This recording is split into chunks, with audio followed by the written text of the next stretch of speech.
Let's get started. So today, I'm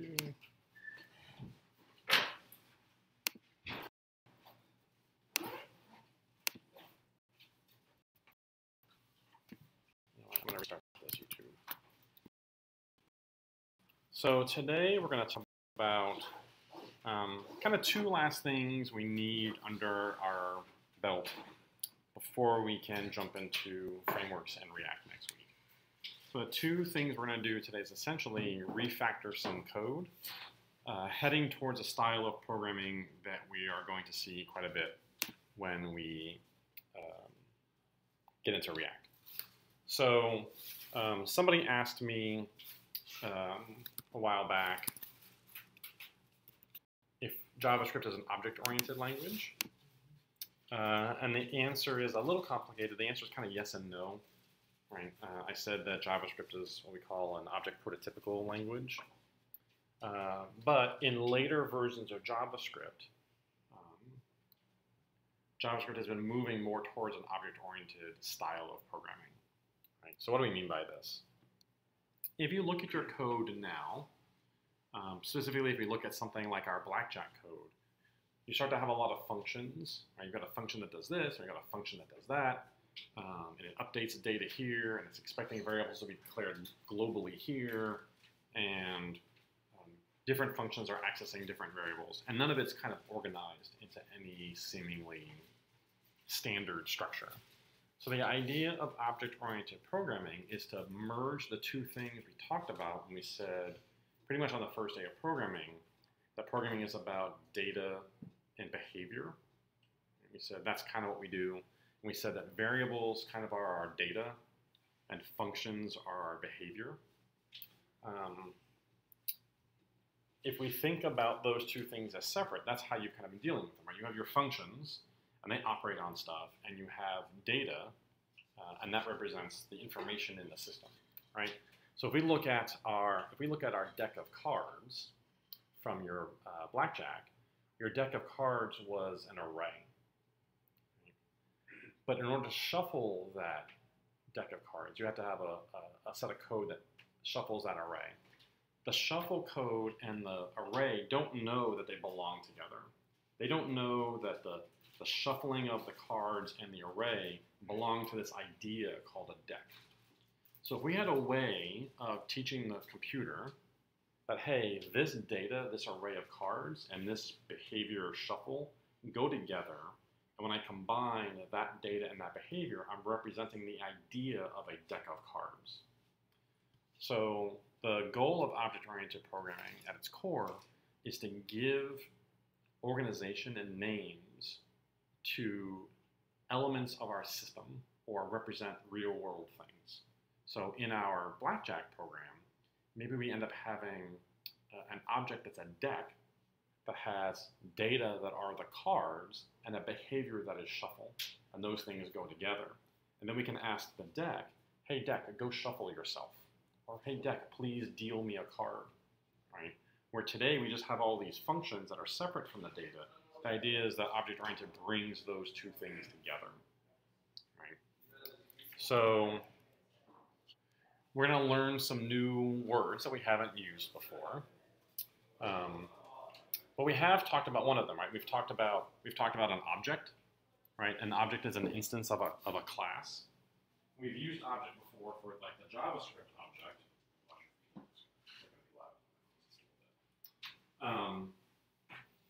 But really what an object is, it's an instance. It's one manifestation of a class. Well, what's a class?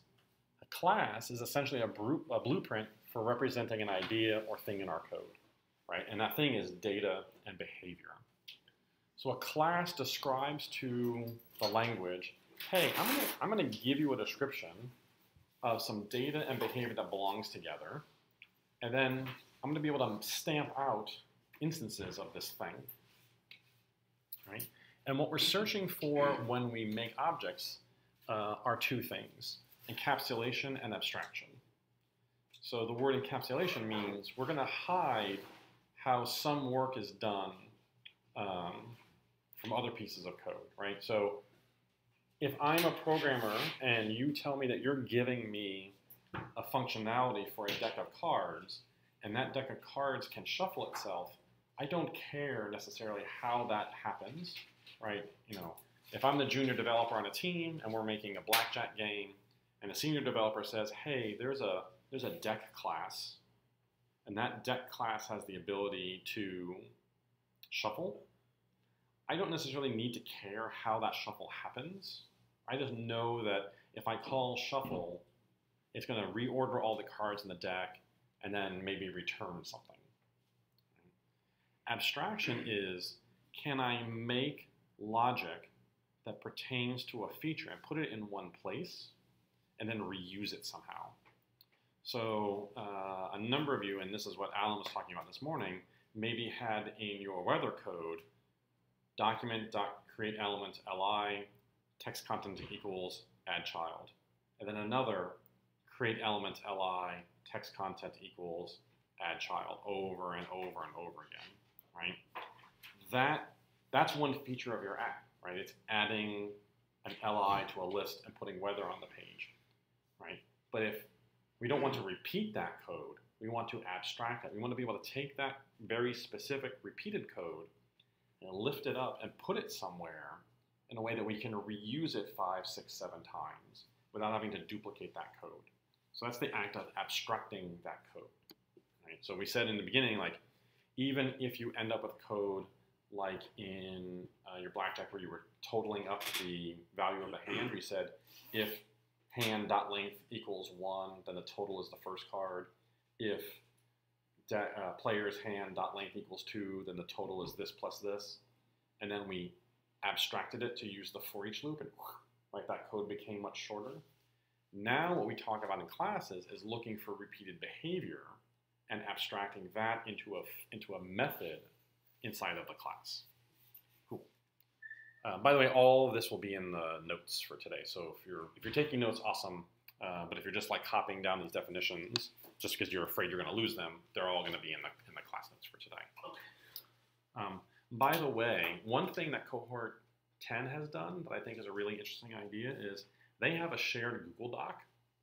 So somebody created a Google Doc and shared it with everybody else in the class that are their notes. So during lecture, multiple people are taking notes in the same Google Doc, or at the end of lecture, they're going back into that Google Doc and refreshing it with shared notes. So that's a thing y'all can think about if that's something you want to do. Cool. So let's talk about the parts of a class, and then we're going to see it. We're going to see a class. So if we have this ability to stamp out versions of these objects that are coming from our class template, there must be some way of creating one of these. And in object-oriented languages, we call this the constructor. This is the method that gets called when a new instance of a class is created for the first time. We're going to talk about this quite a bit. Just know that that refers to the current instance of the class. So if I have a deck of cards for the player, and I have a deck of cards for the dealer, when I'm inside of my class code, this is going to be the player hand if I'm working with the player hand instance, and it will be the dealer hand if I'm working with the dealer hand instance. And a method is a function, right? We've talked about functions a lot. So let's take a look at a class. So you can see there's new syntax here, right? We have this keyword class, and the thing after the class is the name of the class. So when JavaScript sees class cat, open mustache bracket, open squirrely bracket, JavaScript like, hey, someone's teaching me about a new object, a new class. Gavin is teaching us about what a cat is, right? It's going to teach us the data of a cat and the behavior of a cat. So everything in between these braces defines the class. Just like everything between the braces of a function declares the function, everything between these braces here and here declare the class. And you notice everything is indented 2 spaces in. So now all my functions are 2 spaces in. So the very first function we often see is the constructor. So the constructor is the thing that gets called every time we make a new cat. And we're saying every time we make a new cat, we need to give it a name. So you cannot create a cat without giving it its name. And then we want to remember that cat's name, right? If an object, a class, is data and behavior, we need to save away the name of this cat so we can use it later. So the way we do that is we take the this object, so this represents whatever cat we're stamping out, and we're saying this cat's name is the name variable we were passed in. And this will remember the name that we were given inside of this object. So say the cat's name is Charles, whatever. So, so eero for this. Yep. So, but up top would be this dot eero equals eero? No, it'll be this dot name equals name. So you know when we first looked at array and it had the 0, 1, 2, 3, 4 and length? That's kind of this, right? It's just the property of the object. So we're saying the property of a cat called name is equal to whatever we supplied here with name. And this is what's challenging, like when we use the same variable name twice, right? You could call this, like a more distinct variable name here would be like the cat's name. So like let's copy this and let's try it in terminal just to see what this looks like. So let's make this a little bit bigger. Actually, let's just copy the cat first, right? So instead of, because I think using the same thing here, right? New cat name, right? So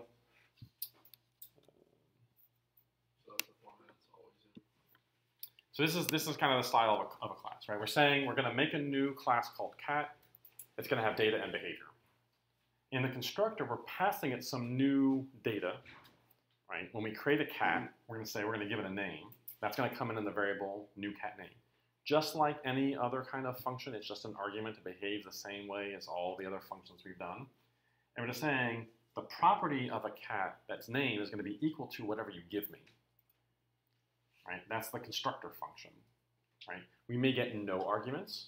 We may get 10 arguments. Right? It's whatever we need when we create a new whatever. What does it need to know when it gets created? And then we define a function called meow. Right? So just like anything else is a function, we could have written it with the arrow syntax. Right? This is just writing it with the regular function syntax. So meow is a function whose behavior is return the name of the cat plus goes meow. The part up top is the data. The meow function is the behavior. The data is the attributes of the object, okay. Right? So I can make as many attributes of this object as I like, and I can have as many functions as I like. Right? So we're going to see from this point forward a lot of data and behavior in classes. All I'm saying here is that a cat, when made, requires one attribute to be passed to it. You can't make a cat without a name. Now you could, but the cat's name would be undefined. Right? And that's not a great name for a cat. Right, undefined cat. Right? So we have this class now, and if I now say anybody have a cat? Or had a cat? What's your cat's name? I've got one that's named Gracie and one that's named Bilboa. So Gracie, like this, Gracie? Yeah. Okay. So let's make a new cat, and this cat's name is Gracie. So this is the syntax for creating a new object. So old friend let variable name equals, and we're going to use this new keyword. We're telling JavaScript, please make a new cat. And this is the variable that goes to the constructor. So Gracie ends up here as new cat name. And then Gracie's name will be Gracie. So that's saying, like, let Gracie, this thing, be a new instance of this class, which is an object? Yep. Okay. So now if I ask, what is Gracie the cat? Notice that it's telling me it's a cat whose name is Gracie. Right? So remember when we were first doing DOM stuff and we had that node list? Right? Well, that's just a class called a node list. So here's cat, and its name is Gracie. Right? Right? Just kind of like, remember we had objects before, and they were kind of Gracie the cat, right? If you name another cat, what would save the cat list? It'll be a different cat. So, what's your second cat's name? Go blue. Go Blue? Yeah, probably spelled blue. New cat Blue. Oops. So now there's a Gracie the cat and a Blue.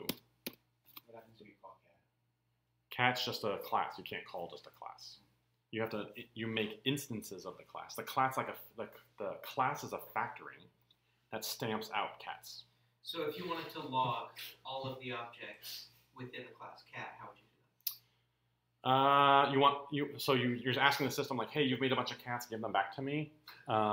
Every language has that, but it's not used very often. Ruby has object space. JavaScript probably has a way of doing that. But usually what you do is you assign these to a variable and you keep those around, right? So new is just calling the class that you made. Yes. Yeah. So new is saying, please make a new one of these and assign it to a variable. Right? When we declare the class, we're just telling it, hey, remember that this data and behavior thing exists. Remember that cats are a thing, right? So, but we also said that they have behavior. So if I ask for Gracie the cat's name, I get the data Gracie. But if I ask for meow, what do I get? That's a function. And you'll notice that inside of this function, I say return this cat's name goes meow. So if I call that function, I get Gracie goes meow. If I call blue meow, I get blue goes meow. It's the same function, but the instance is different. Which cat I'm talking about is different when I call Gracie the cat meow than when I call blue meow, right? When I call this function meow on the instance Gracie, it's going to say Gracie goes meow. When I call that function on the instance blue, I get blue goes meow. So it's the same class definition. I'm calling the same behavior, but the data is different. So I get different output. So when you're running the function, the return this is telling you, is telling the computer to return the name. Yes. Yep. So when JavaScript executes this, actually, let's see if we can use that. Let's see if that tool from the other day, the Python thing that we were using, code to computer. All right. Let's see if that. Let's say let Gracie equal to new cat Gracie, and then let's let blue equal to a new cat blue. Let's call Gracie.meow, and let's call blue.meow, and let's console.log this, and let's console.log this, and let's see what this looks like. Oh, I have a G there. Oh, okay. Let's edit the code and try it again. Thank you. Cool. So look what it says. Hey, a cat is this definition. Right? A cat is this entire class. And when I create a Gracie, I just have an object. Right? But look what kind it is. It knows it's a cat, and it knows that Gracie is the data for this instance of this cat. Right? So Gracie is this cat is this definition, but its data is Gracie, right? So it's making the constructor, hey, there's our object, right? We have cat is this, and Gracie is an object whose name is Gracie. So here's blue, we're making a blue, and there's blue. So cat is our definition, Gracie is an object whose name is Gracie, blue is an object whose name is blue. Now if we call Gracie meow, right? Meow is our function, but this is pointing at the Gracie instance. Why? Because we called Gracie meow.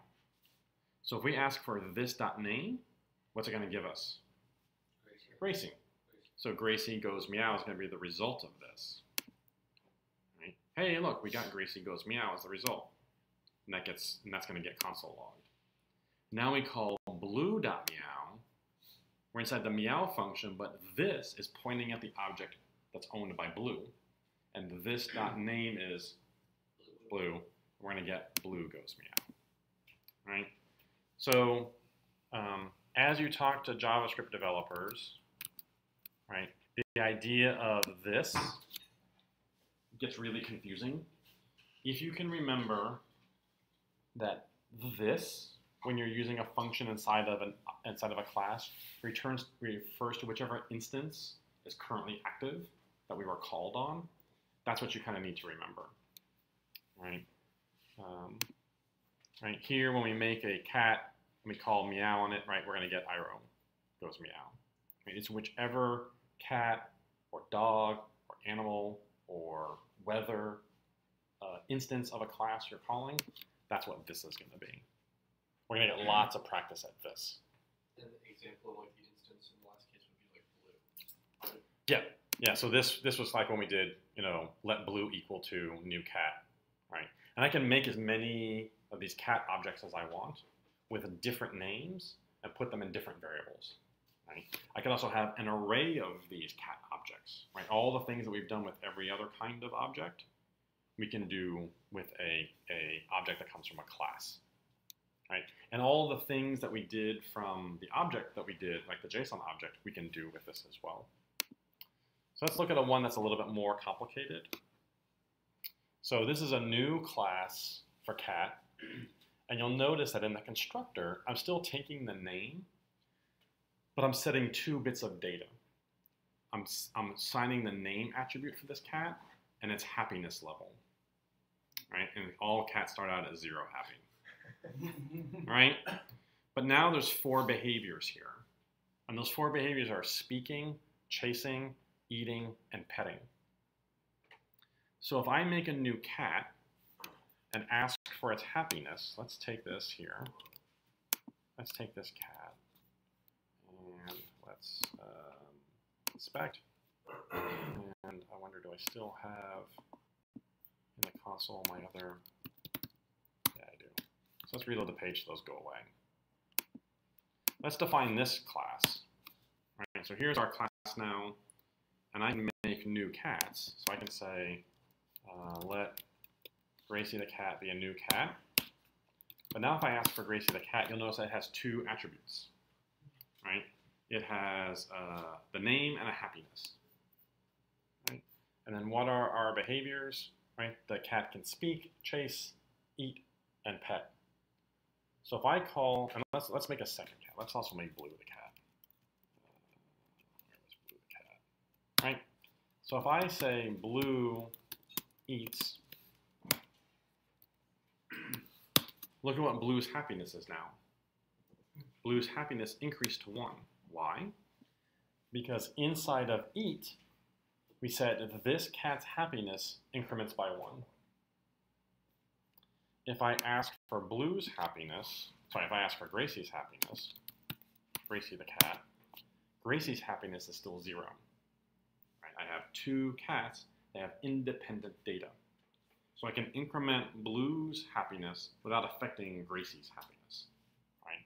If I say Gracie the cat also eats, right, and ask for Gracie the cat, now Gracie's happiness is 1. So let's give Gracie a whole bunch of food, right? Gracie's happiness is now 6, and Blue's happiness is only 1, right? So both cats have the same behavior. They share the behavior, but they have their own data. Right? They both can eat, but they have their own levels of happiness. What else can we do? Hey, we can speak, right? So the speak method, if I call speak on a cat, if that cat's happiness is more than 5, it'll purr. Otherwise, if its happiness is more than 0, it will go meow. Otherwise, if its happiness is 0, it'll hiss. So let's look at that and say, if I call Blue speak, let's see what Blue is. Right? Blue is a cat whose happiness is 1. So if Blue's happiness is 1, what should I get back from this? Just goes meow. Goes meow. 0 and less than 5. Yeah, so it's not more than 5, but it is more than 0. So I should get goes meow. Okay. If we look at Gracie the cat, its happiness is 6. What is speak going to return for Gracie? Purr. Gracie the cat, speak, I get purr, right? Same class, different objects that have different data, I get different results from calling that method because the method can ask about the data of this object. And the word that I want to start using is state, the state of this cat, right? What's the state of Gracie? Gracie's current state is she's about a level 6 happiness, right? What's the state of Blue? Blue state is kind of hanging out at a happiness level of 1. So the word we often use instead of data and behavior is state and behavior. And I make that shift very specifically because when we talk about React, we're going to use the word state a lot, right? So state is just the current data of some object, right? So the state of the blue cat is name is capital B blue and its happiness is 1. And the state of Gracie the cat, that state is name Gracie and happiness level 6. Right?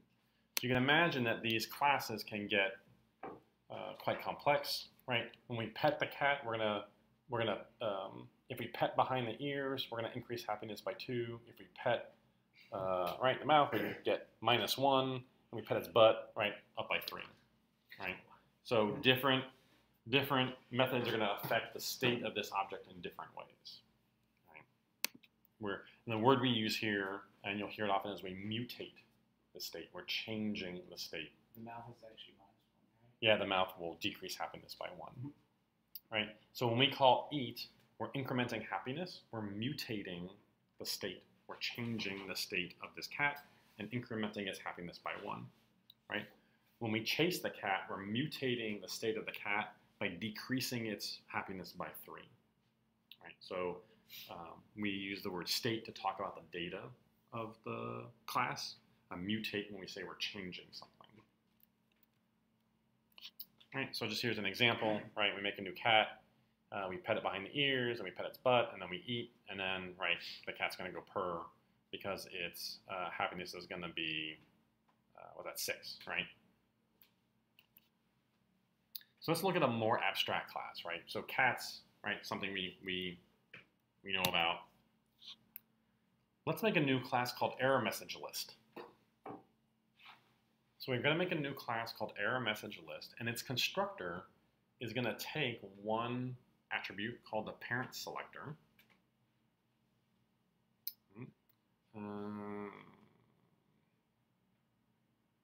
This code's not very good. This here, where it says parent, should be parent selector.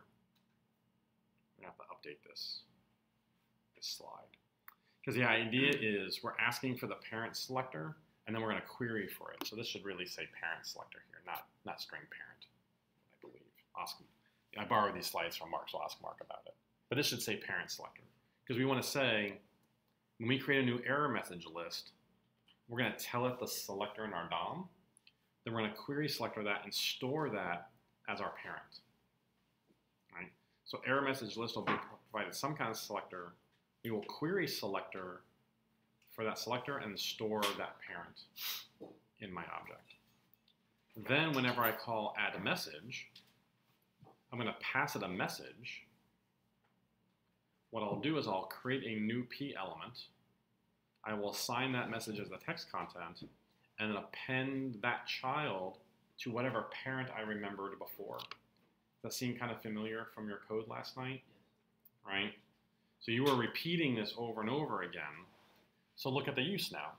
So usage is I make a new list called an error message list, and I pass it the parent selector errors. And if I just call add message, right, I'm just going to keep adding messages to that. Let's try it out. Let's make a quick app data classy. Classy, no. So let's see what happens if we start to try and use this to put some LIs on a page.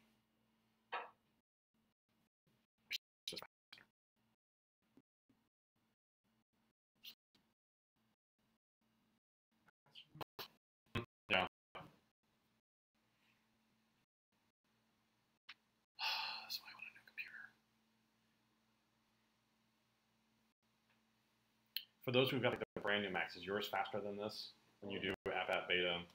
Right, doesn't sit here this long. Okay, man, y'all are making me want a new computer. It's still not done. Yeah, we were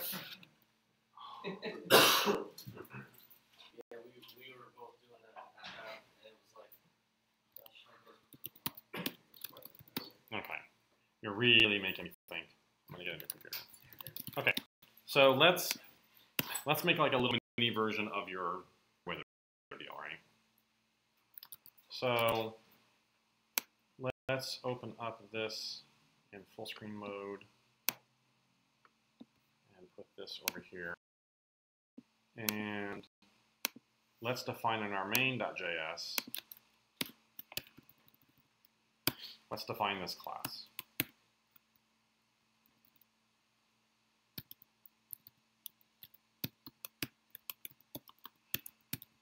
Right, so here's our little class. can you make that text a little bigger? Yeah. Okay, so this is what we want it to be. So here's our JavaScript. Let's go over to our HTML and let's put in a UL whose class is weather. And let's just make an empty UL there. So here, what we want is, let's call it weather list. And let's change this to add weather. Right, this is making it a little bit more specific to what we're doing.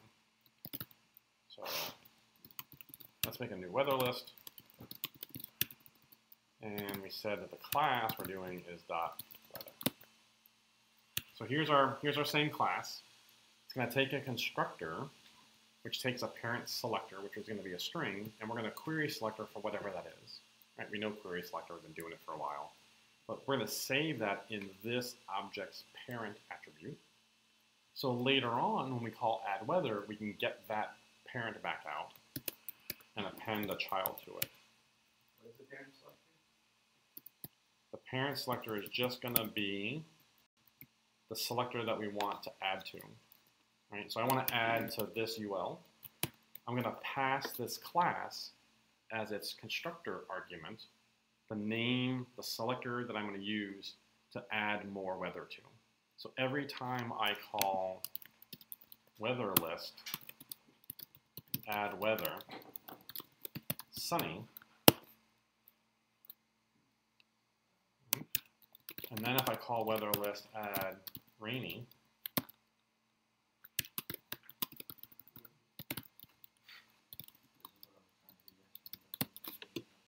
right? So this weather list object, like our cat knows how to meow, knows that when we call add weather, we're going to pass it a string. We're going to create a p element. Actually, we want to create an li. We want to create an li. Right? We want to create an li.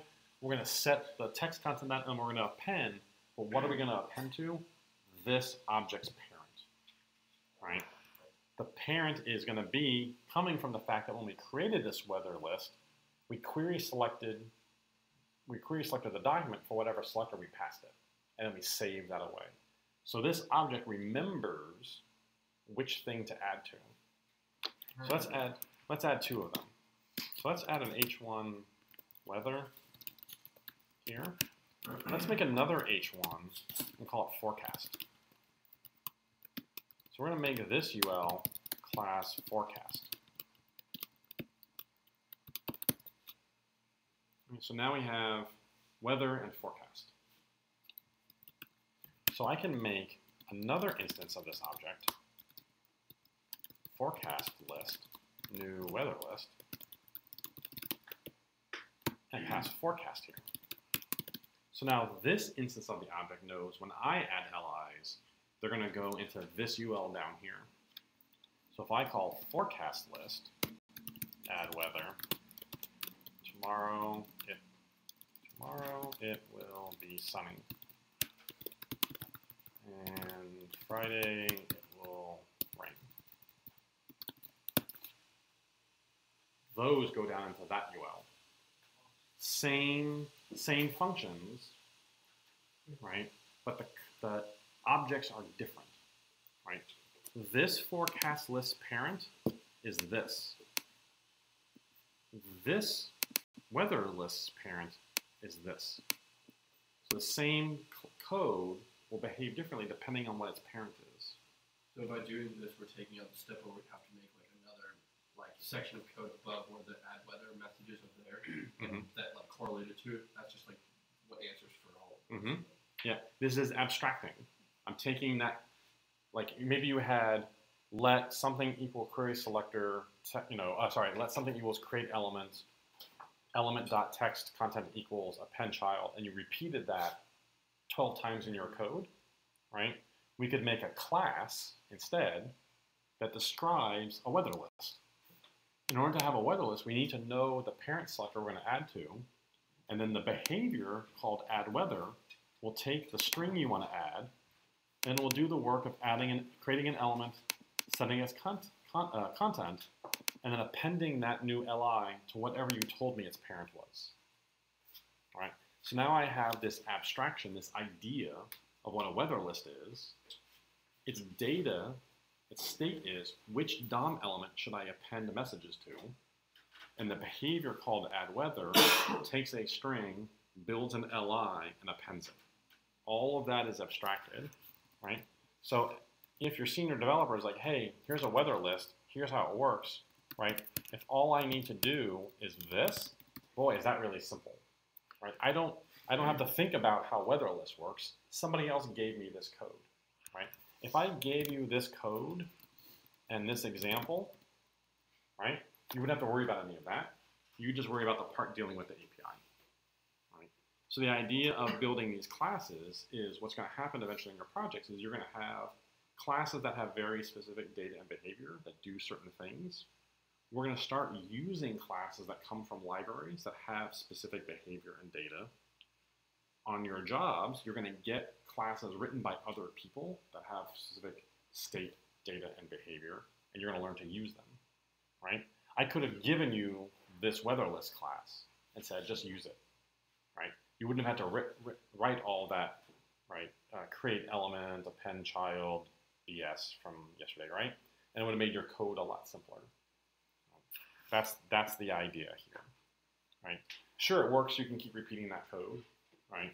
But what happens when all of a sudden we're not using LIs anymore, right? Now we're using divs. Well, guess what? You got to go to 26 places in your code and change li to div, right?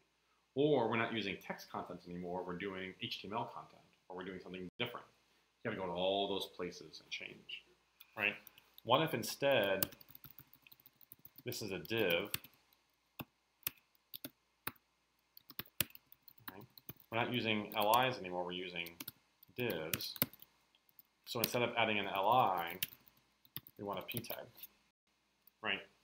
I just have to change one place in the code, and now I'm adding p's everywhere instead of adding li's, right? That's the power of the abstraction, is you're putting all of that behavior in one place and giving it a name, right? And now I have this, and if I change the design of this, right? What if I also want to say the class list also has weather on it? Before I have this, if I look at these p tags, right, none of them have a class. But if I say message class list add weather, I'm going to change message. Messages in your code. oh, MST, ugh, message, right? Now I end up with, let's not call it weather, let's call it a weather message, right? Now all my p tags have weather message on them. Right? I have one place in the code that encapsulates, puts in one place the behavior. How do I add messages to my ULs? And I can change that behavior as I like. Right? And now every time I ask some weather list to add, whether it's for the weather or for the forecast, they behave the same way. This is abstraction and encapsulation. Right? So this is the style we're going to start writing when we get to React. So this is what we're practicing.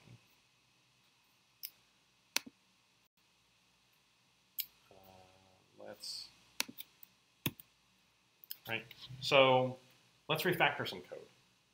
Let's pull a blackjack example and start refactoring the details into a single class. So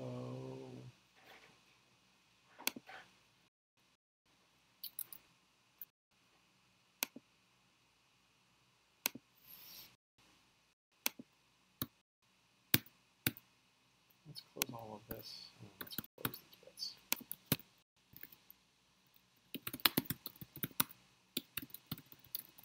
Let's add this example of a class for managing a weather list.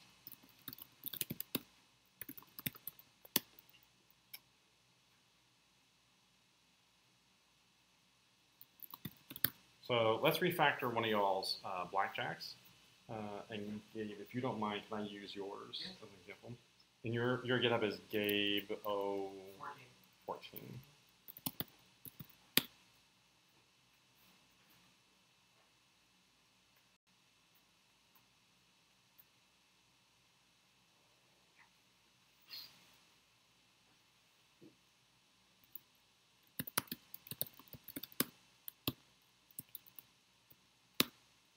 So let's get this blackjack program running.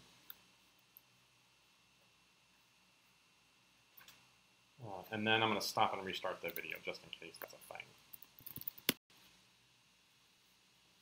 Oops, npm install.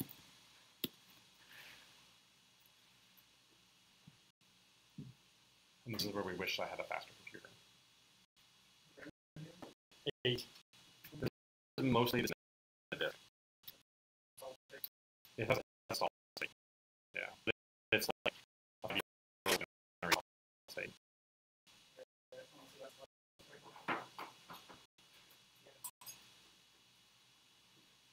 And I have thrashed this disk royally over the last 5 years. It is time for the machine. I just moved my Mac. I just moved my OS from machine to machine. So the way I move to a new machine on the Mac is I do a full backup of my computer, and I get the new computer out. And even before it boots, I just restore my old computer on top of it. No, I do it from a hard drive. It's just, it would take. I've got. This is a 500 gig drive that's full. It would take forever from the cloud. I wouldn't.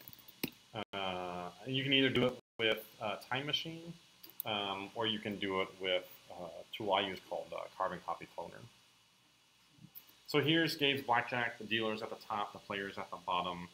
I have 14. I'm going to hit. Oh, I busted. Let's start over. I have 16. I'm going to hit. Oh, I busted again. I have 12. I'm going to hit 20. I'm going to stay. The dealer has 25, and I win. Right? Blackjack. Cool. It works. Ship it. I hope like these games that you're posting to Surgeon, like you're letting your friends play them, because that's kind of the super fun part of it. Yes.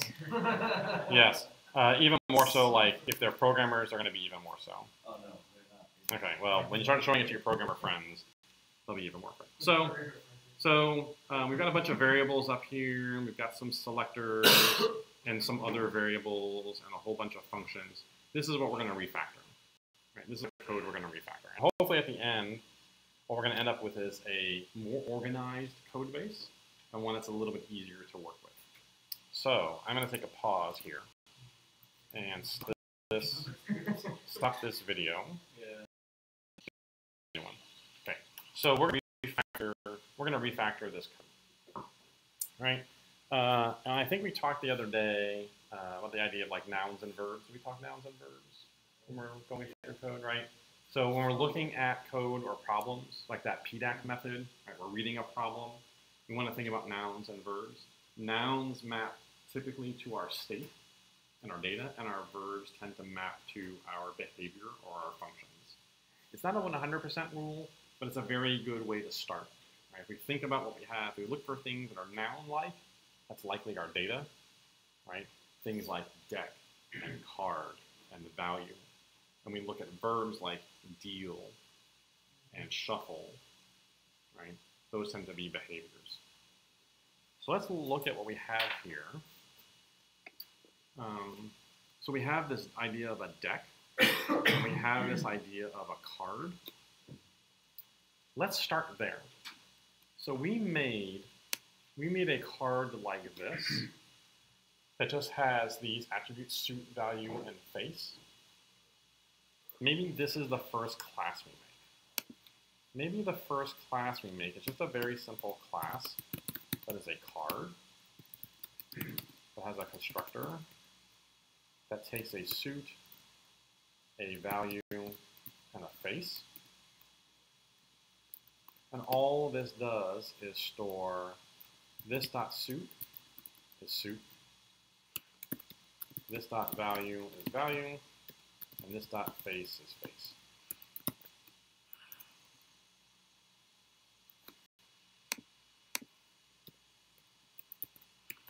Right, so we're just going to make a very simple card that just has data. There's no behavior yet. We don't know what this is going to do.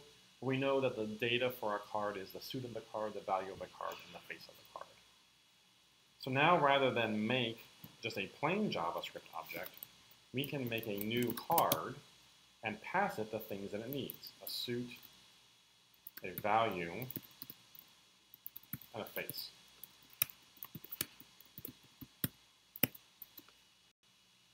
Right. So instead of having just a plain old JavaScript object with no behavior, we can make a new instance of card, and lo and behold, our code still works. Our code still works because the only thing we were asking from a card is the suit, the value, and the face. But look up here. This image, where is it getting its data from? It's getting its data from the card. It's asking for the card face and the card suit, and it's building up a path to where that card lives. Right? This image is set to images, whatever the card's face is and whatever the suit's is. This data comes from the card. Let's give the card a behavior called URL. This is going to return images, and I want the face here, and I want the suit here, .jpg. So if I want this card's face, I ask for this face. And if I want this card's suit, I call this .suit. So now this card has behavior. I can ask any given card, just tell me the URL for your card. Now let's call it image URL. Let's call it image URL. So here, rather than make the string here, I can ask the card for its image URL.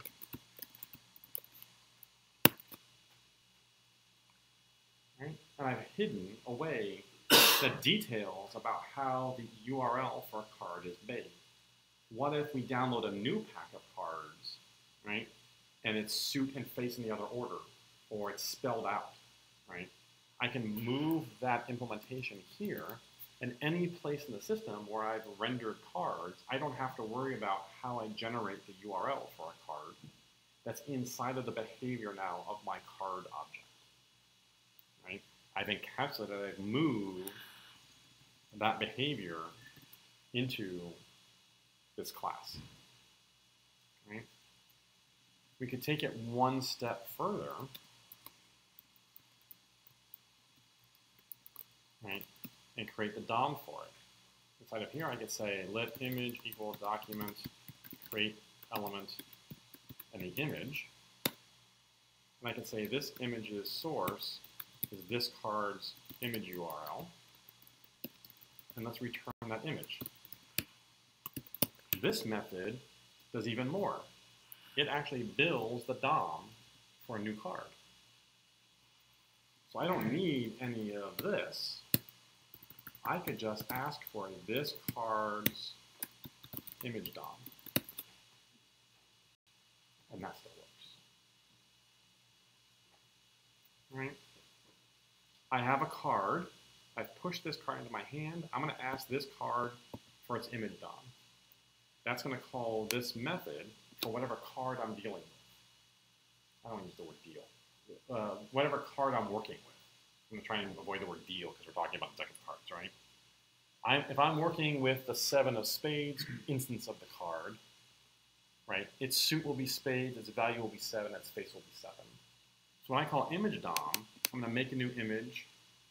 I'm going to set that image's source equal to this card's image URL. What's that? That's down here. Bless you. That's images, bless you, 7 spades. That's what comes back from this image URL. That's what gets filled in here. I'm going to return the DOM. The DOM is what's going to get passed to a pen child. Okay, let's split it out. Let new image, new card image. If we don't like the inline, let's put this up here. New card image. Okay. That's what comes back from image DOM. We'll put that in a variable, and then we'll append that DOM element. Right? All of this is now inside of my card. I don't have to care about what this is. What if now I want all of my cards also to have a class card, right? Now every card in my system will have class on it every time I ask for that card's DOM.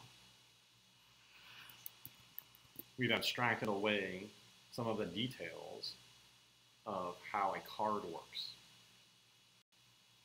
Just by creating this card, and then when I make my deck, I'm adding, instead of a plain JavaScript object that has no behavior to it, I have a new, more powerful card class instance that can do things like generate the DOM for itself, including the URL for where that face lives. Okay, so it kind of looks like the next thing we might need is a deck. So we already have a deck here where we're pushing these cards. What is that deck? That deck is just an array. Let's make a real deck class.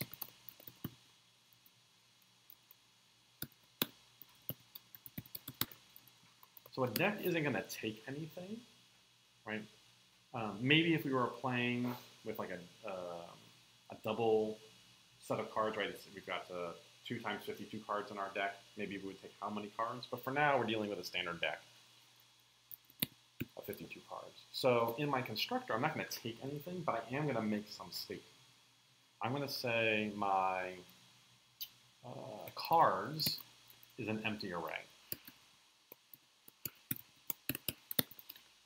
So now I've moved the array of cards into my deck class, and I've called it cards. A deck has an array of cards. Well, down here is my code that goes through and builds up all my cards. I can pull this code and place it here.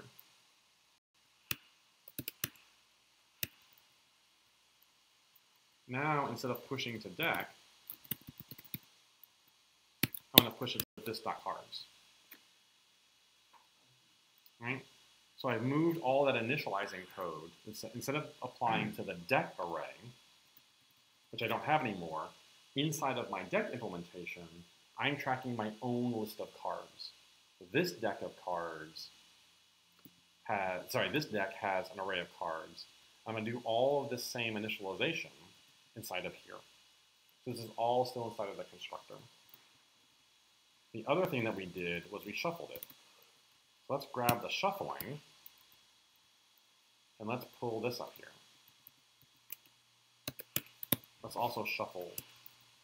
Right? And instead of deck, is this cards, and this cards, and this cards, and this cards. How do cards disappear? How do cards disappear? Because the program is broken right now.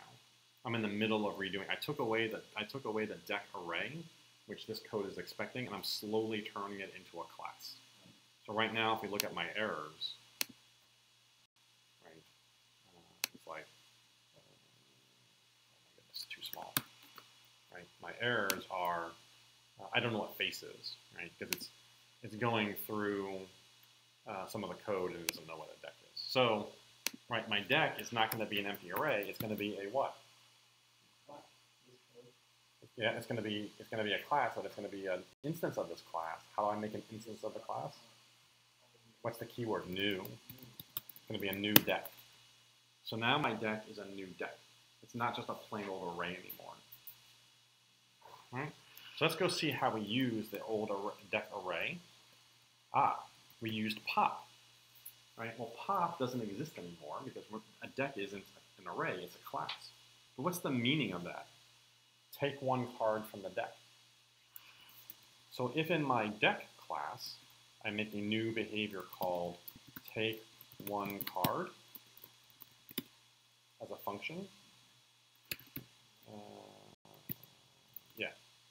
right? Let the card be equal to this.cards pop, right? I'm the deck, I own the array of cards. I can pop a card off of my array and return that card to whoever called me. Oh, I need an arrow. Here's my take one card method. So now instead of asking my deck to pop, I will ask my deck to take one card.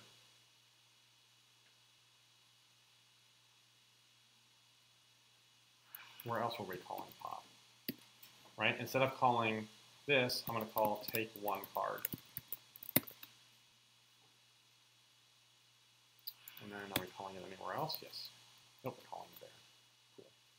So let's see what errors we have here. Unexpected token.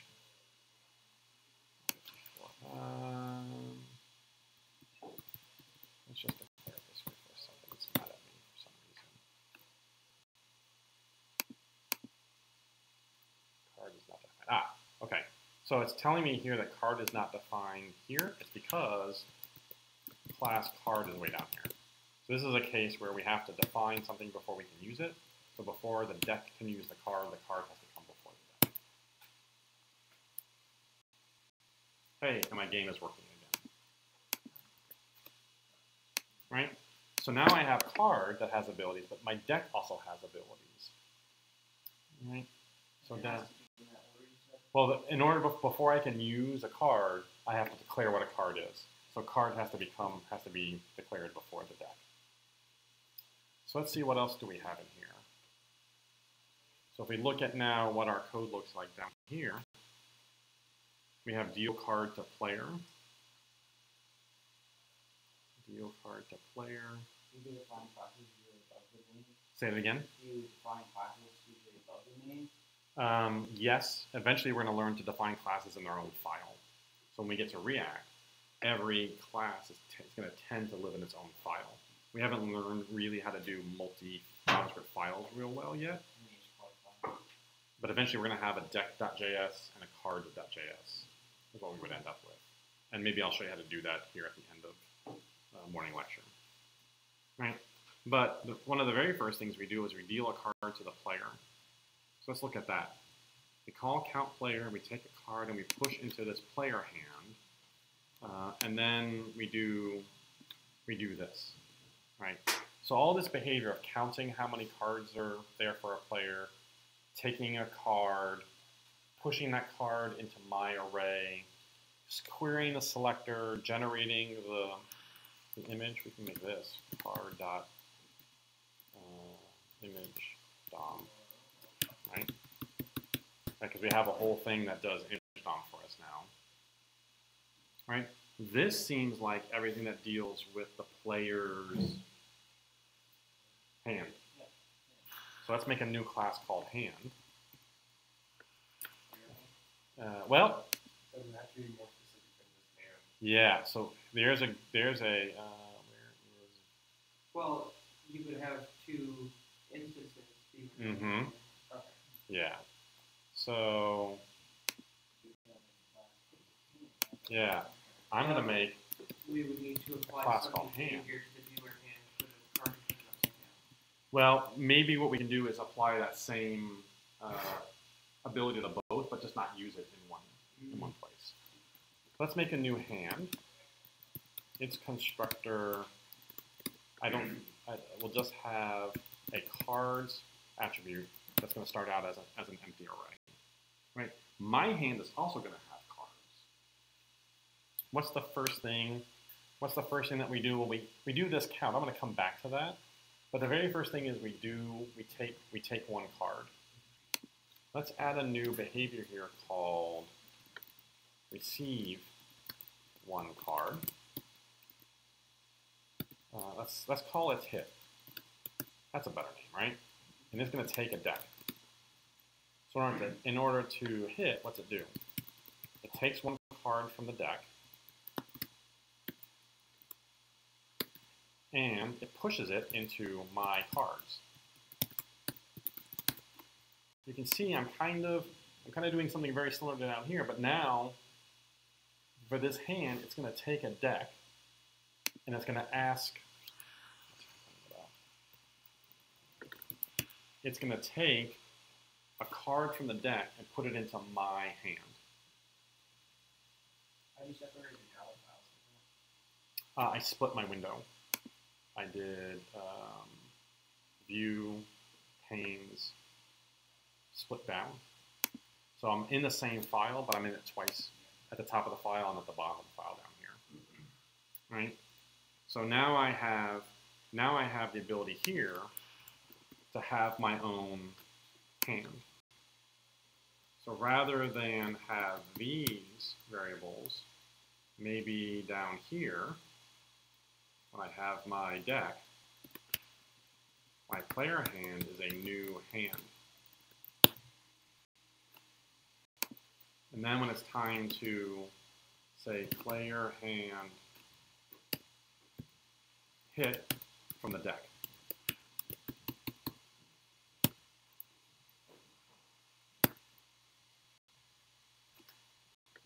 Aha, but we need the card that we got.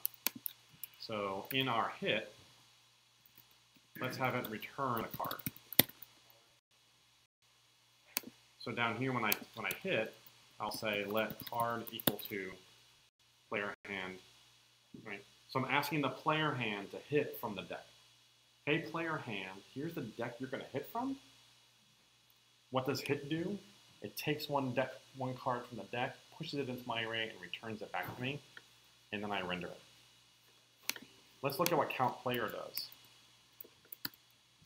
Count player does this thing where it goes through the player hand and tries to compute the total. Let's add that ability to our class. Let's call this, what are we going to call it? It's the what of the hand. So value. Let's call it the value of the hand. Yeah, score. I think value maybe more. So we learned that the way that we can total something a little more efficiently is using for each. So let's say let total equal 0. The cards are my array, so I'm going to for each over my cards. And for every card, I'm going to add that card's value. And I'm going to return that total. Right. This is just the way that we learned to total up a hand from total up an array. But now I'm a hand object. I own my own list of cards. So I can now make a value method that adds up my cards. So here, instead of all this,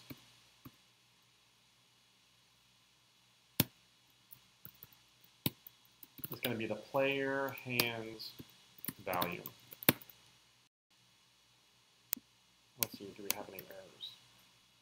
Unexpected token on line 23. Oh, I forgot. Up here, I forgot my. Nope, that's fine. On 123. Oh yeah, I have an extra bracket.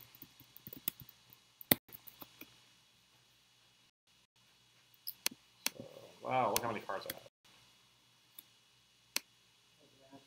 But no more first Oh, does it? Okay. So let's get rid of that. Cool. Let's see, is it totaling up my hand correctly? Yeah. So my hand is being totaled up correctly.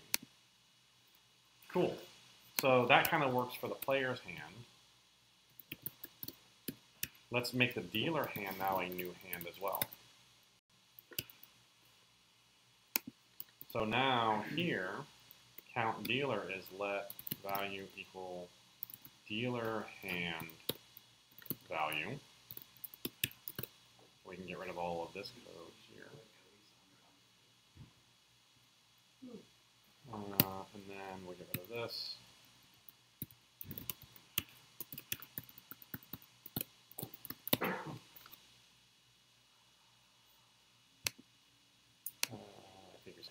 What error do we have? Dealer hand push is not a function. I'll find true. So we have somewhere else in here. 201. We also have the dealer. Oops.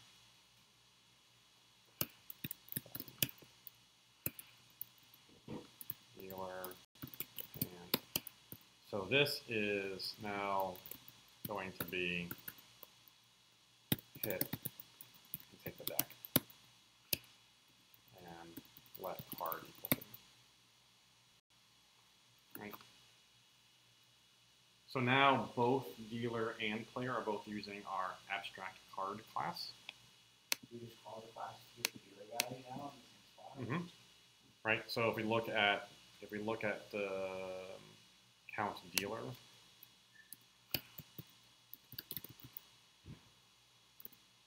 Count dealer is asking for the dealer hand's value.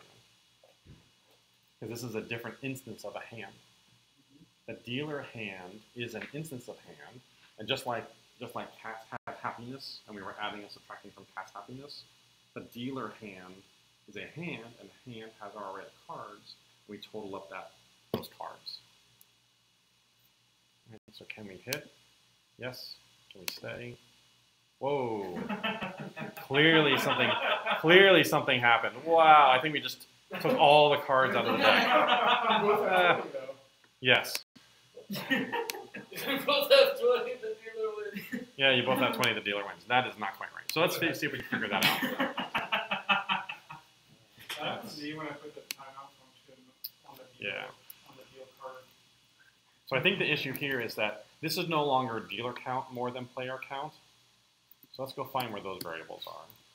So we no longer have a dealer count and player count variables. These variables go away. Because now what we can ask is we can say the dealer hand value. So the dealer hand's value is more than the player hand's value. Yes. Because that's to calculate it every time. And then finally, if the dealer hand value is equal to the player hand value.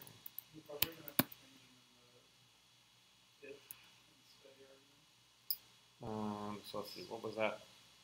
Yeah, we got it down here too.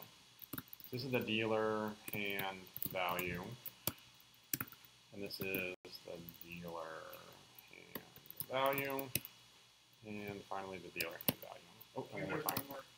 Yeah. One more.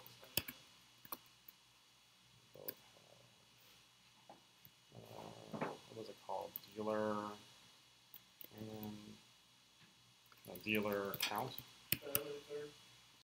Give me a line number. Oh.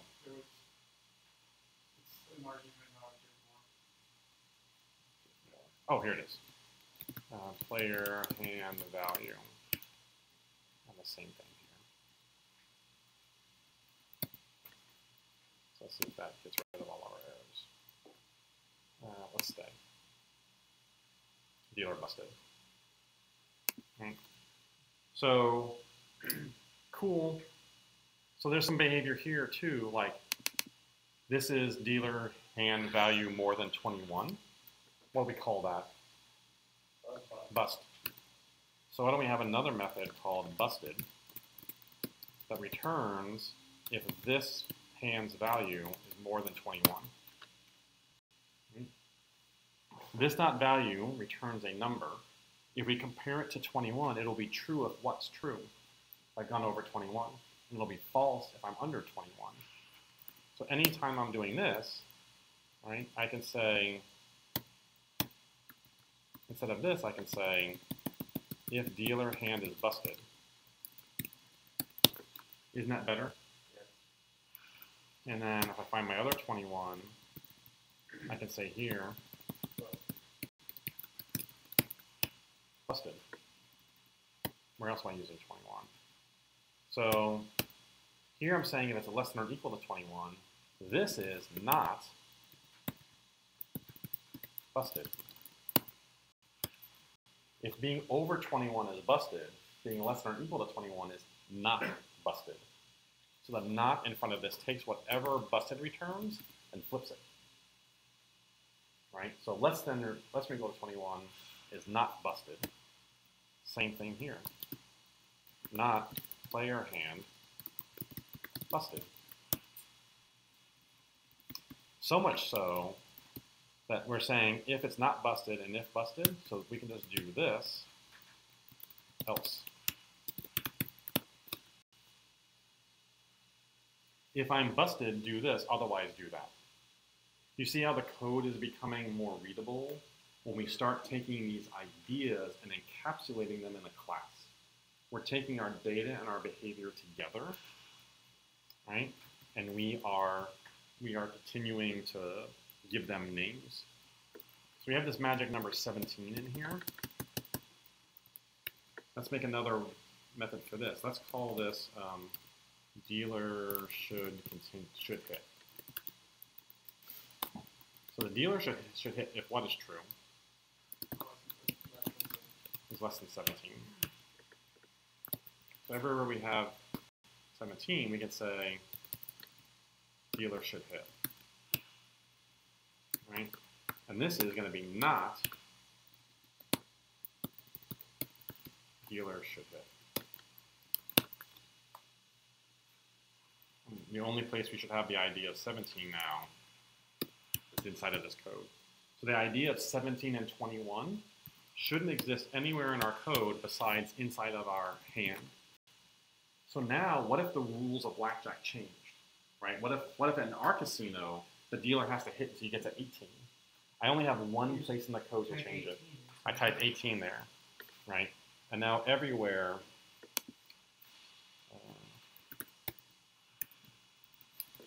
oops, something in here is not right. You checked 171. Yeah, somehow I missed a parens. When I still have my ad blocker on, so I wasn't getting the ace of diamonds. Right.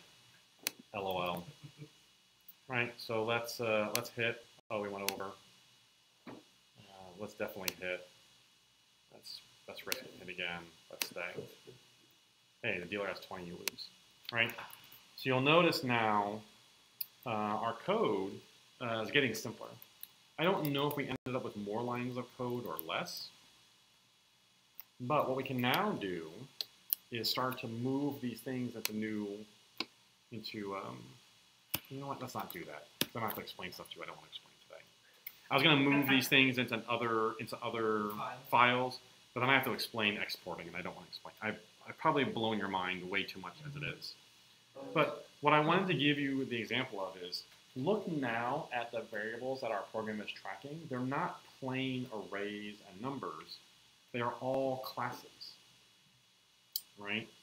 They are all classes that have behavior. Our deck is a deck. Our dealer hand is a hand. Our player hand is a hand, right? With this kind of code, we can start reasoning more about how the code actually works, right? Look how simple our count player function becomes. It just says, hey, make the show player's text content the player hand value, right?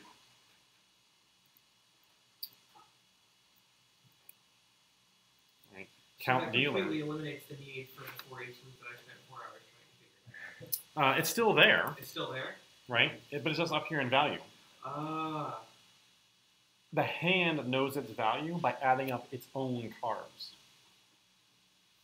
The hand knows whether it's busted by asking its own cards whether they're more than 21. So it's calling those functions per instance. Mm-hmm. So dealer hand busted is taking these two cards, adding them up, and then asking if they're more than 21. Player hand busted is adding up these two cards and asking if they're more than 21. Same class, same method, different data. The dealer's hand cards array has his cards. The player hand's cards array has the player's cards. Right? This is going to take a while for it to soak in. Trust me. Right?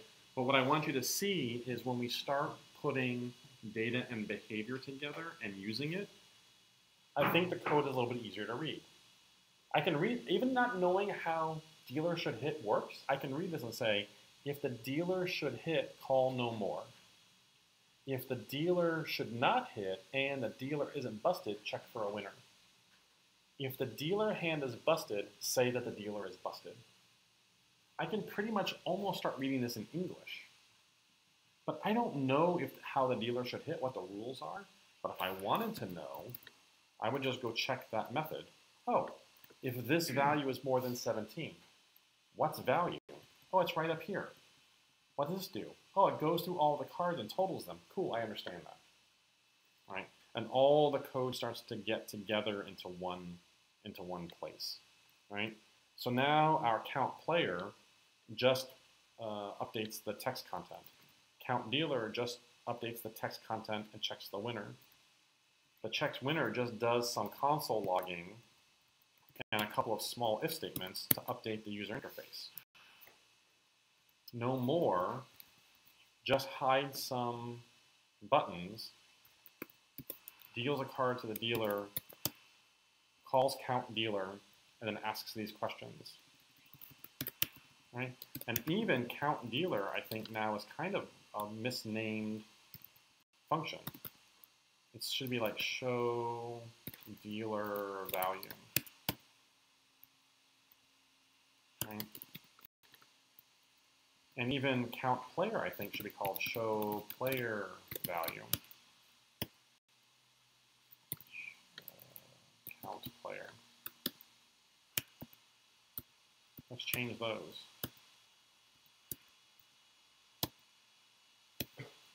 Right? So they even become simpler. Right? Our check winner becomes simpler. Our no more becomes simpler. Our give more becomes more simple. Right? We even combine these two if statements. If the player is busted, do this. Otherwise, do this. I don't even have to know how busted works. But I know that I'm dealing with the player hands busted. Deal card to player becomes a little more simple. Show the player value. Actually, we should probably call this afterwards. Probably makes more sense to show the player value after we've dealt a card.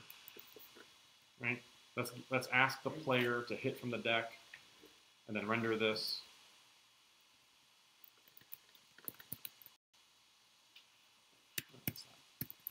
Right, same thing here with dealer.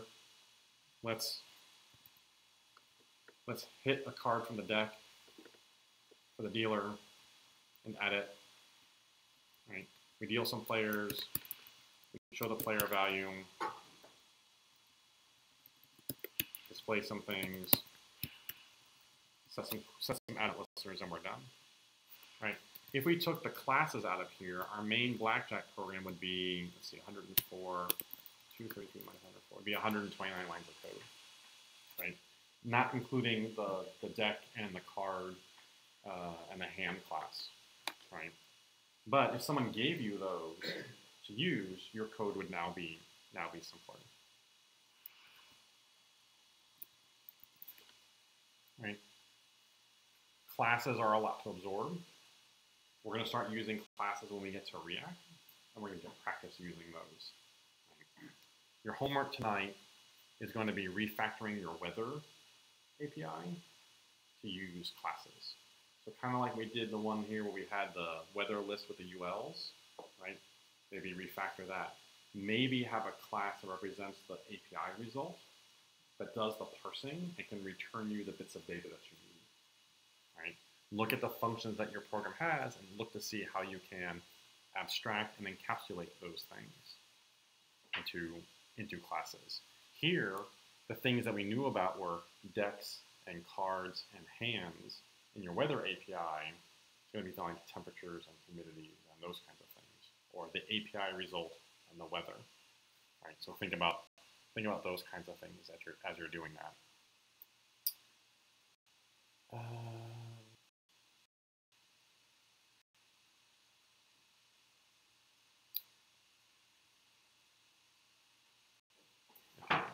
There's one more thing to look at for React, but I think we can talk about that tomorrow. I think classes are enough for today. There's one more technique we should learn before we get to React, but I will leave that there.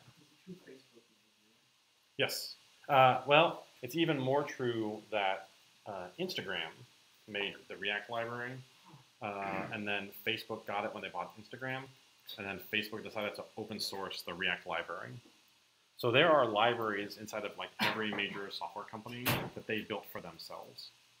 At the company I came from, there's probably 25 libraries that I created for us, but we haven't open sourced any of them. We could, right? But they just haven't. So, it depends on whether or not they believe in open source or don't believe in open source, and believe whether or not that particular library is a competitive advantage for them or not a competitive advantage for them. So the CEO of that company was like, I don't know, let's just keep it closed source for now. Okay, cool. And Facebook could have decided to keep React closed source. They didn't have to open source it. They're like, this is not what makes Facebook Facebook. So let's open source this and get the community to adopt it and make it better and improve it, and that's what's happened since they've open sourced it. Right? Some companies sell that sort of They do, yeah. Look at like some of the game companies, right? They make their game engines and they sell their game engines. Same idea. Yeah, right. So, right, Facebook realized that like React, their app is essentially now a React app, but like that's not what makes Facebook go. Maybe a little bit different for a gaming company, right? Maybe that game engine is their competitive advantage.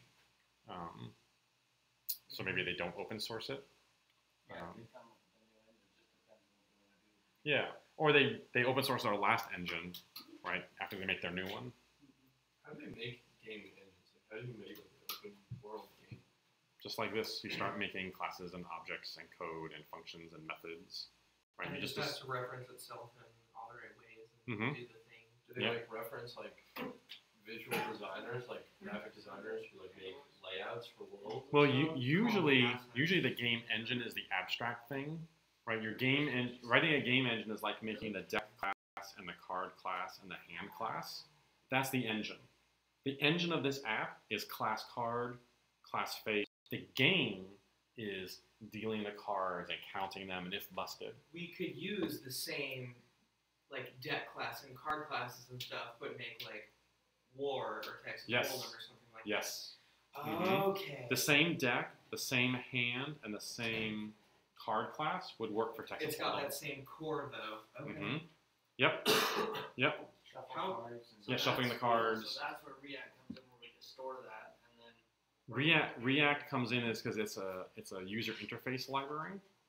So React's purpose is for making the rendering of this stuff easier. Right? React is a front end library for making rendering front ends easier. Right? The analogy here is like the game engine, like Unreal. Right? Take the Unreal engine. That's like having our card class and our deck class. Right? But the game that uses Unreal is like our blackjack game. Right? So that's a good one. Like I'm gonna post this code. See if you can take the hand, card, and deck class and make a different card game. Right?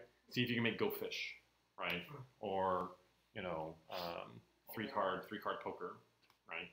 You might have to add some more methods to the card class, right? Because now like hit and bust don't make sense, right? But maybe you add some more things that do like, is this hand worth more than this hand, right? That's the whole reason why we make these, is because now another game is more possible than when we had all the logic screwed about in our code base, right? Making a new game, we would just say like app, beta, goldfish, and like start copying and pasting code and then moving it around. Here, we just literally have these classes we can reuse, copy them wholesale, and start using them in a different way. And then when you can use a file, you can just download the file and export it to the...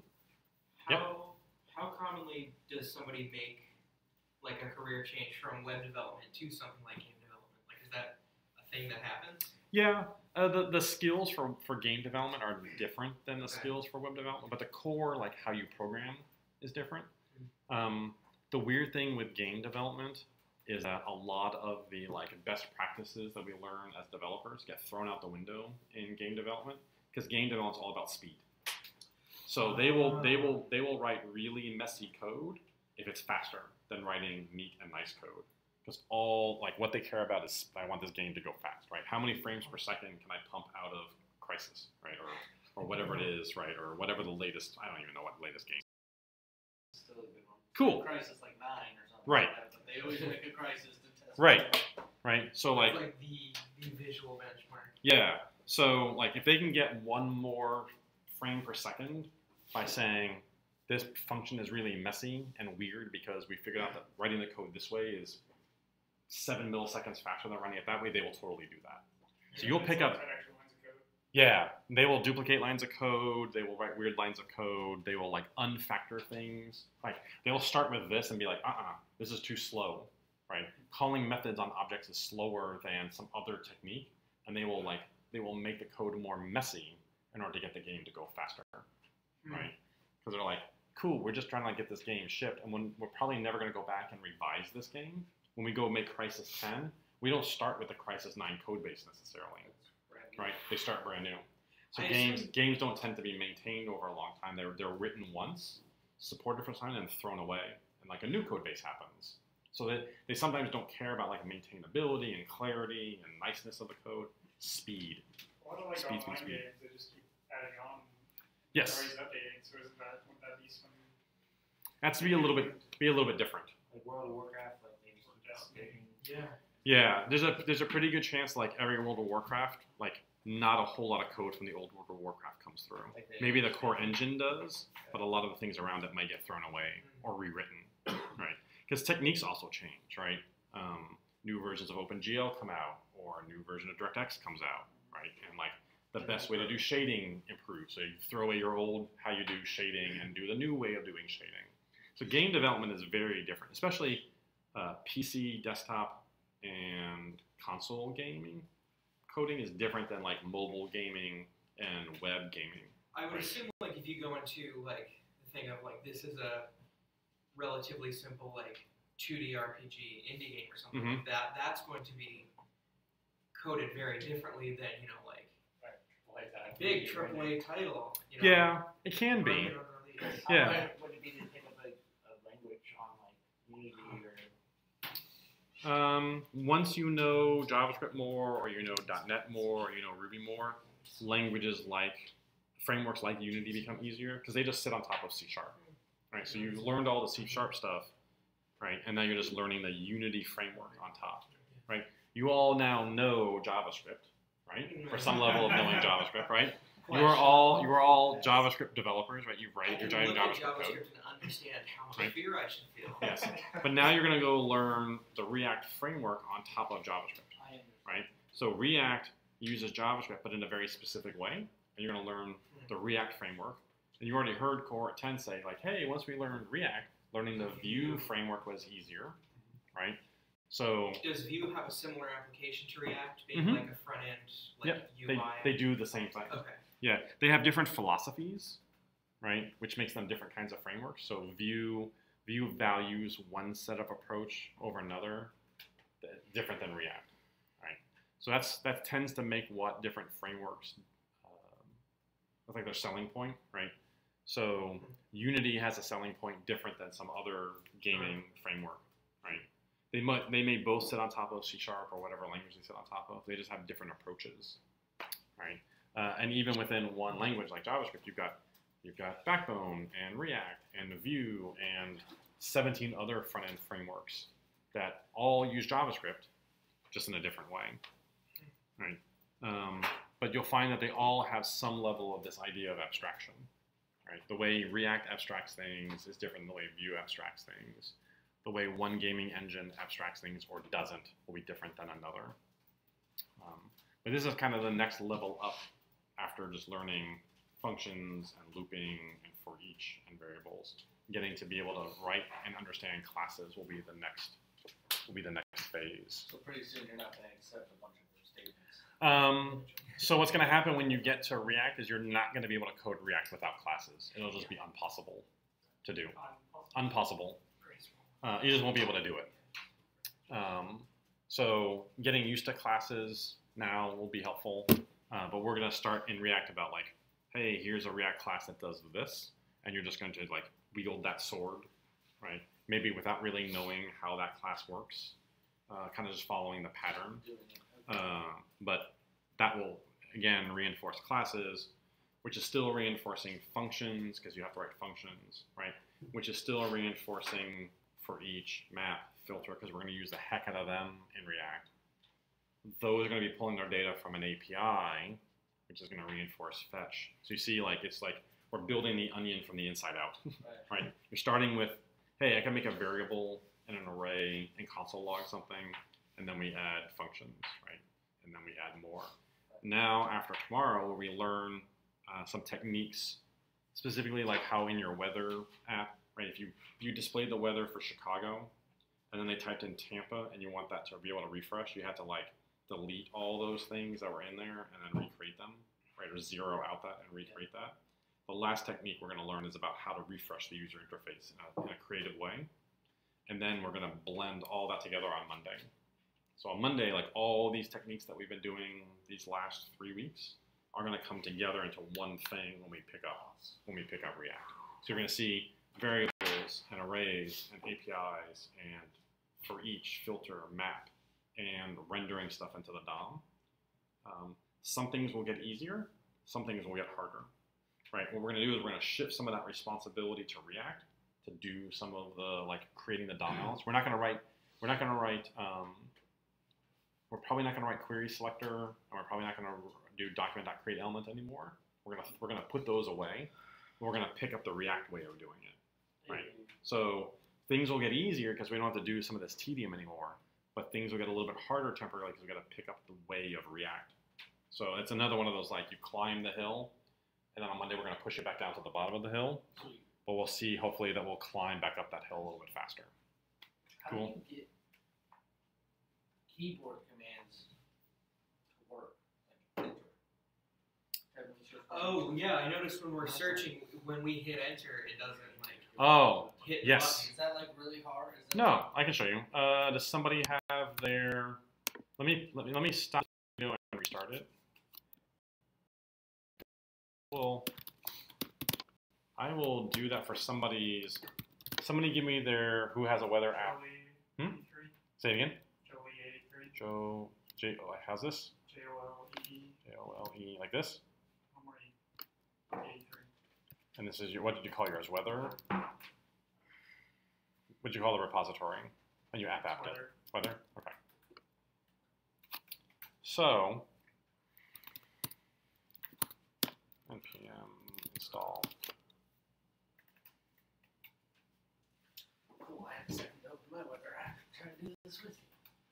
Yeah, this will be a pretty straightforward. So if you want to add it to your other apps, it's pretty straightforward. This is pretty straightforward. Yeah, talk to Jason because he for a while was organizing the game dev. Right, I'm looking at that. And then like stopped doing it. Somebody picked it up for a while. So that's the kind of thing. Like the last time they got together was in 2015. Yeah. Nice hobby, but not a career. So let's take a look at Justin's. Side project like that. Is it Unity or game development? Whatever. Yeah. Cool. Here's our weather. Ooh,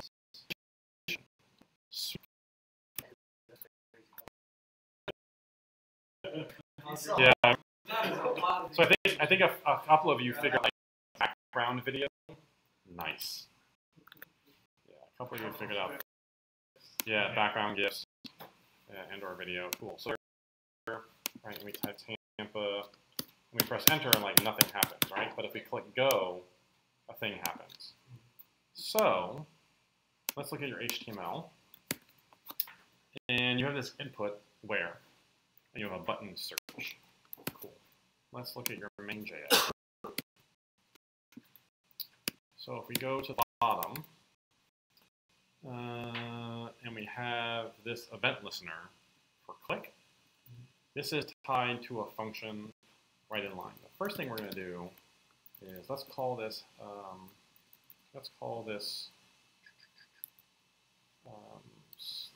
do search.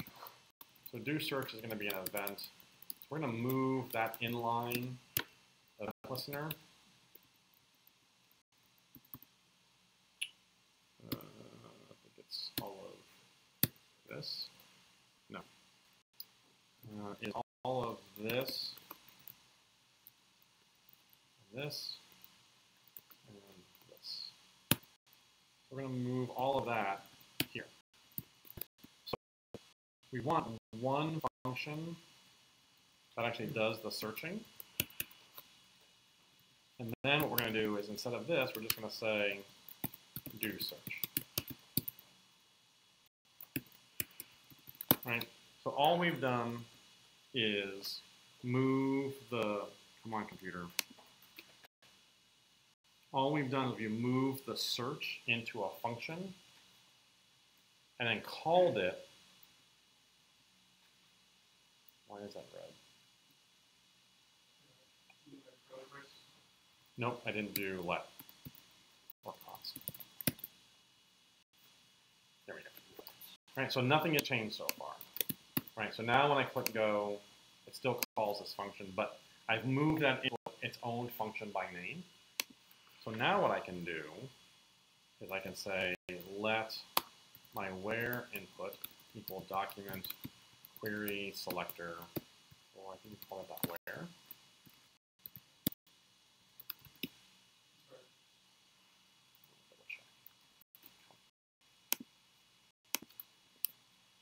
Yeah, your input's called there. So now what I can say is where input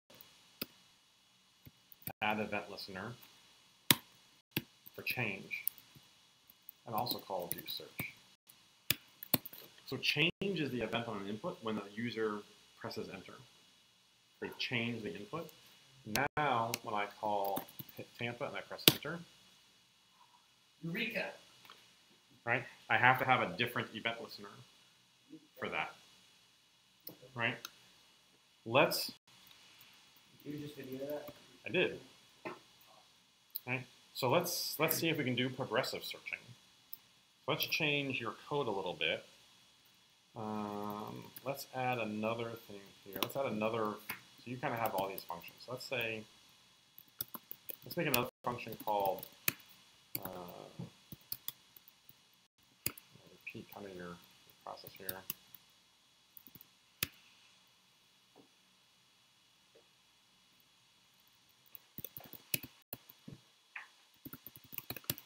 So we're going to have display name, and then we're going to say display name whether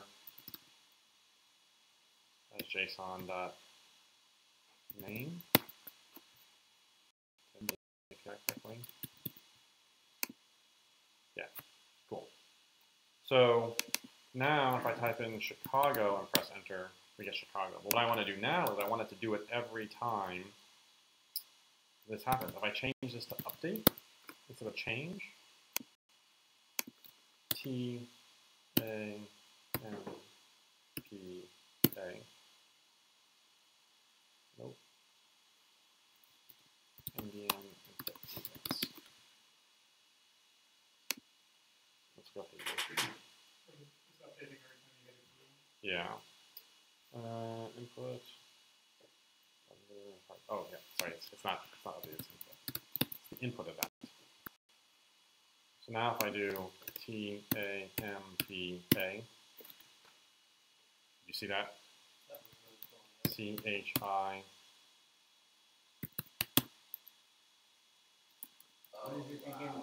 Why is it giving me temperature? It's doing it's whatever the API is returning. There's some other place. Right, it's whatever the API returns. Tampa. Right. So the input fires every time a key is pressed inside of the input event fires. So I'm saying is every time you get a key, an input in this where input, call the do search. Right? When we start doing reactions after that. React will do this differently. All of these features work in React, but they work differently. Right? Yeah. So if I wanted this now to work after some kind of timeout, right, rather than just call do search, I could make a timeout and have it only happen after a timeout. So what would that look like? Const do search after timeout. That's a function. Here's what we're going to do. Let my timeout be a variable. And I will say timeout equals set timeout. Set timeout takes a function and a duration in milliseconds. And then it will call whatever function I have inside of here. So I can make this do search. So after 1,000 milliseconds, we will do the search once a second. But Can you just do the do search instead of all that? no, I have to put the timeout inside it. I want do search to happen after a 1 second timeout. Oh, yes, I could just put do search here, but I'm gonna change this in a second, because what will happen is if we look at the inspect, let's look at the network tab. If I type in CHIGAO, Sorry, serving. yes. You spelled Chigao. Yeah, that doesn't matter. It should have just searched after a second. Oh, because I didn't call do search after timeout here. Do search after timeout. So now, if I type in Chicago, right after a second, right. So what's happening is let's make it a long time. Let's make it like 8 seconds. You could just get rid of that one. Right, now watch what's going to happen after about 8 seconds. We're not going to get one request. We're going to get a whole bunch. You see all those, right? Bop, bop, bop, bop. How is it not that? Because there's no weather for Chicago, Tampa. Apparently I can't type. So wait. We're going to get a whole bunch of requests, right? We still got the request for this, but like, look at it, search for Tampa 1, 2, 3, 4, 5, 6 times. This is because I'm setting a timeout every time. Every 8 seconds. It's gonna say T 8 seconds later search, A 8 seconds later search, M 8 seconds later search. So I'm gonna do as many searches as there were characters, right? So what I want to do is here I want to say if I have a timeout, I want to cancel the timeout.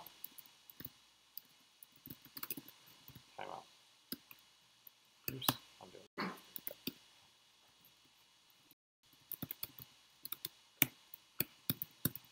Is that what it's called? Set timeout. They call cancel timeout. It'll be down here. Set timeout. MDN cancel. I forget what it's called. Stop. It is called clear timeout. That's what I want. So every time I say do search after timeout, if there's an existing timeout, clear it and make a new one. So it will cancel the old one. So hopefully what will happen now, if we look at the network tab, if I can type Tampa, hopefully now after 8 seconds we should just get one request. Yeah, we just got one request. So if I reduce this down to 750 milliseconds, TAMPA. If I change this down to something like 250 milliseconds, which is about like the human response time, TAMPA. right? One snuck through in the middle, right? You can almost make it look like it's auto-updating. Yes. Even though really all it's doing is searching in a certain Yes. Right. So now what we probably have to do is have a little bit better error handling, because if I type in this, oh, I guess that's come back. There's a couple that like, right, yeah, this one comes back with nothing, right? So we have to add some error handling here in our do search. Like if we don't get back a weather JSON, weather as JSON, let's log that and see, like sometimes it's coming back with nothing.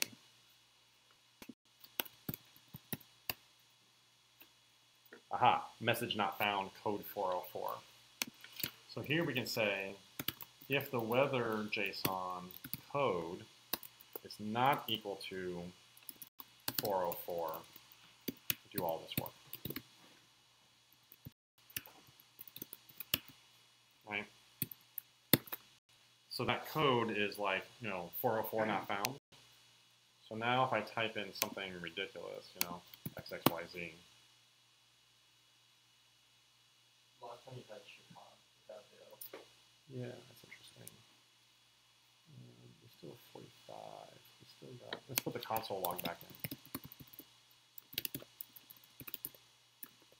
Oh, you know what? That might be a string 404, not a number 404. XYZ.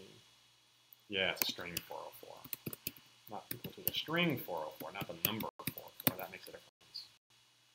All right, so now we have like the type ahead thing, and no. Console.log weather as JSON code, right? On the API section of that website. Oh, it's COD. Good lord. It's not COD, it's code, it's COD. LOL, LOL, LOL. Yeah, why not type code? What?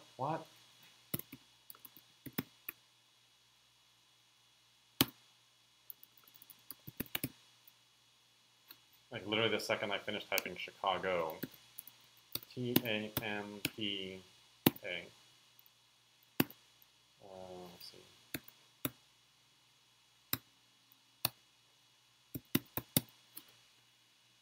Wow.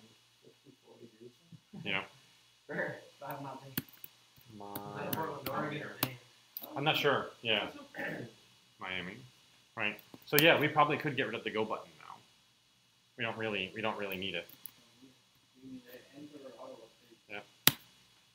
Yep.